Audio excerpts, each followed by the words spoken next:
Euphoria will subside with the conclusions of two major continental tournaments, while the countrymen will be waiting with bated breath for the Supreme Court verdict on the House dissolution case anytime today. Analysts have pointed out to multiple possibilities which will not only help interpret the Constitution but also shape the future political course of the country. Good morning, I'm Sarah Chitrakar and these are the headlines of the hour. A 10-point consensus draft prepared by the Task Force Committee in a bid to resolve the intra-party wrangling within the ruling CPN-UML.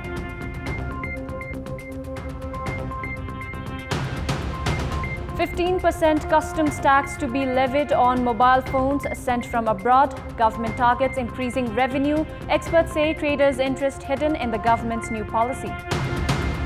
Thousands of people stage protest against Cuba's communist government in Havana and several other cities, calling for democracy and more vaccines to combat COVID-19.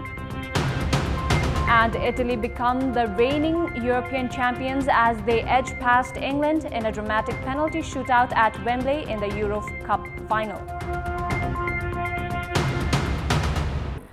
A 10-point consensus draft has been prepared by the Task Force Committee formed in a bid to resolve the intra-party wrangling within the ruling CPN-UML.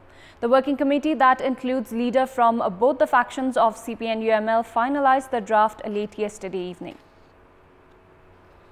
The task force proposed to move forward abiding by the policy and a party decision pertaining to the court verdict on the House dissolution case.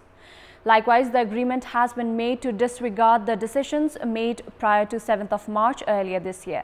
According to the agreement, party structure will reinstate as per 16th of June last month, while the central members and leaders who abandoned the Mao Center and joined CPN-UML will also be given responsibility.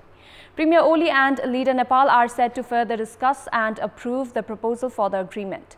According to Party Secretary Pradeep Gewali, the senior leaders of CPN-UML are positive regarding the latest agreement to move forward by resolving the intra-party dispute within the party itself.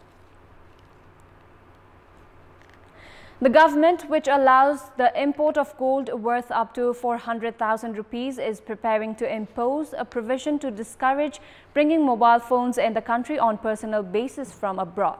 The government is imposing customs duty on such mobiles from this Friday. Meanwhile, experts have suspected of alleged nexus between the government and mobile phone traders. We have more in this report. The Nepal Telecommunications Authority has said that those who bring mobile phones from abroad for personal reasons should mandatorily register the IMEI number from 16th of July. The provision of registering the IMEI number is appropriate in terms of security purpose. However, the government seems to have taken this policy in the interest of traders rather than for a security reason. Those who bring mobile phones from abroad for personal use will have to pay 15% customs duty from the beginning of new fiscal year. Meanwhile, officials at the Customs Department have informed that the department is preparing to levy customs duty on mobile phones that comes as gifts to discourage illicit imports. However, there are no strong grounds on the government's claim. A Nepali national can bring 50 grams of gold into the country from abroad. The market value of 50 grams of gold is over 400,000 rupees. The policy of levying customs duty on mobile phones brought on personal basis is discriminatory itself.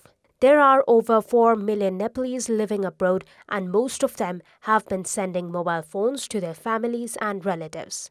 Such a trend, however, has infuriated mobile importers. Experts opine that the government decided to implement such a policy in the vested interest of traders instead of monitoring them, as they are said to be importing mobile phones illegally. It has been almost a month since doctors, students and staffs have been agitating against the alleged irregularities at BP Koirala Institute of Health Sciences in Dharan. There have been daily protests in the Kathmandu Valley in support of the movement. However, the government has so far refrained from investigating the alleged corruption at the institute. We have more in this report. Civil rights activists reached Singhadarbar on Sunday to stage a protest in support of doctors, students and staff of Dharan-based BP Koirala Institute of Health Sciences after the government remained indifferent on the issue. Police, however, arrested more than 15 activists, including Khagendra Sangrola, Sanjeev Preti, Narayan Wagle, Shravan Mukharung and Narayan Dhakal, among others, for protesting during prohibited order period. Doctors, students and staff have been protesting since 4 weeks, demanding to relieve officials of the institute, including Vice-Chancellor Gyanendra Giri, from their posts, alleging them of corruption. However, the government has neither addressed the demand of protesters nor stopped them from protesting. The protesters have now started blaming the government for appointing officials in the institute based on illicit financial nexus. Stating that the government is responsible for ending the irregularities in the institute, experts have expressed their doubt on the role of the health ministry for maintaining silence on the issue, even as students and doctors have been raising voices against the ongoing anomalies in the institute since almost a month. Experts opine that such apathy from the government to probe into the alleged irregularities shows that the government itself is involved in harboring such practice in the institute.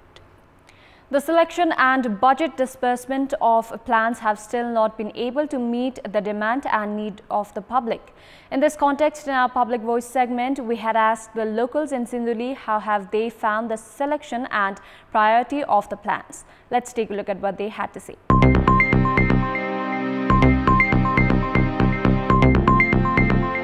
खोलिएका निर्माण भएका बाटाहरूलाई मर्मत सम्मार गर्ने भन्दा नि नयाँ track open गर्नेमा मात्रै ध्यान केन्द्रित भएको देखियो। बिग्रिरहेछ, मर्मत गर्ने देखा हुँदैन, त्यसलाई चाहिँ नयाँ चाहिँ ट्र्याक खोल्नपट्टि लागेको हुन्छ। त्यो कारणले गर्दाखेरि पनि हाम्रोले जुन गर्नुपर्ने संरचना चाहिँ के रे विकासको नाममा कतै कतै विनाश पनि भएको छ। कहाँ कहाँ छ आफूलाई भोट दाल्नु परेछ, आफ्नो कहाँ छ त्यही परेछ।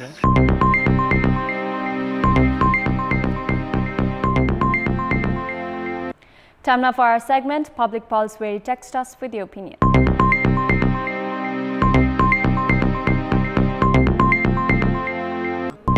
Here's the question: what's your take on the preparation to levy customs duty on mobile phones sent as gift from abroad? Your options are A. Move to increase revenue, B. Effect of businessmen syndicate, and C.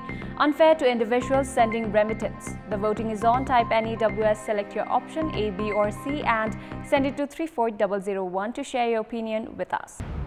That's all for the moment. Thank you for watching. Good day.